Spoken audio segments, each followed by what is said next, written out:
সম্প্রতি Hamas Israeli জিম্মিদের মুক্তির ৩টি প্রধান শর্ত দিয়েছে, যা গাজায় চলমান সংঘাতের সমাপ্তি ও মানবিক পরিস্থিতির উন্নতির লক্ষ্যে প্রস্তাবিত হয়েছে।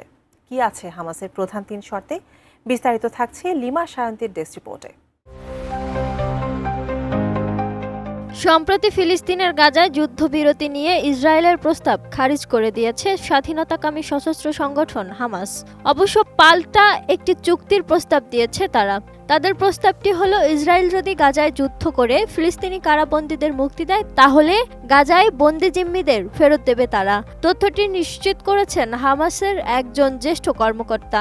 গাজায় যুদ্ধবিরতি নিয়ে হামাসের প্রতিনিধি দলের নেতৃত্ব দিচ্ছেন তিনি। টেলিভিশনে সম্প্রচার করা বক্তব্যে আল হায়া নামের সেই কর্মকর্তা বলেন, ইসরায়েল যে অন্তর্বর্তী যুদ্ধবিরতি চুক্তির প্রস্তাব দিয়েছে সেটির সঙ্গে হামাস একমত নয়, কারণ গত মাস থেকে পুনরায় গাজায় নতুন করে যে ভয়াবহ হামলা শুরু করেছে ইসরায়েল, এই চুক্তির মাধ্যমে তা থামানোর প্রক্রিয়া আরও বিলম্বিত করবে তারা।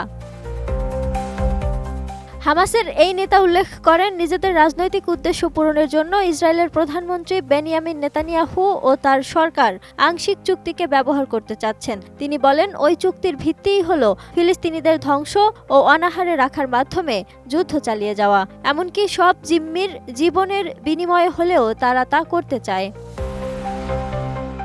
ডিজাইন, এলিগেন্স, বিউটি, সেরা পণ্য সবার জন্য জেভিকো।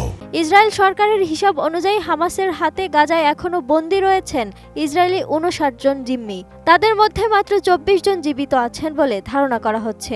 রয়টার্সের প্রতিবেদন অনুযায়ী হামাসের ওই জ্যেষ্ঠ কর্মকর্তা আরও বলেন, যুদ্ধ বন্ধ, ফিলিস্তিনি কারাবন্দীদের মুক্তি এবং গাজা পুনর্গঠন, এই 3 শর্ত বাস্তবায়নের বিনিময়ে হামাসের হাতে বন্দী থাকা বাকি সব জিম্মিকে মুক্তি দিতে বড় পরিসরে আলোচনার জন্য প্রস্তুত রয়েছেন তারা। এদিকে 2023 সালের অক্টোবরে যুদ্ধ শুরুর পর গাজায় যুদ্ধবিরতি শুরু হয় গত 19 জানুয়ারি থেকে। পরে 18 মার্চ যুদ্ধবিরতি ভেঙে আবার হামলা শুরু করে ইসরায়েল। এই সময়ের মধ্যে 38 জিম্মিকে মুক্তি দিয়েছিল হামাস। উপত্যকাটিতে আবার যুদ্ধবিরতির জন্য মিশরের মধ্যস্থতায় ইসরায়েল ও হামাসের মধ্যে আলোচনা চলছে, তবে সেই আলোচনায় এখন পর্যন্ত সামান্যই অগ্রগতি দেখা গেছে। এমন পরিস্থিতিতে জিম্মিদের মুক্তি দেওয়ার জন্য হামাসের প্রতি হুঁশিয়ারি দিয়েছেন যুক্তরাষ্ট্রের জাতীয় নিরাপত্তা কাউন্সিলের মুখপাত্র। তিনি বলেন, হামাসের বক্তব্য থেকে বোঝা যাচ্ছে তারা শান্তির প্রতি আগ্রহী নয়, বরং চিরস্থায়ী সহিংসতা চাচ্ছে। প্রেসিডেন্ট ডোনাল্ড ট্রাম্পের প্রশাসন যে শর্তগুলো দিয়েছে তাতে কোনো বদল আসেনি। Lima Sayanti, desk report, 18 news.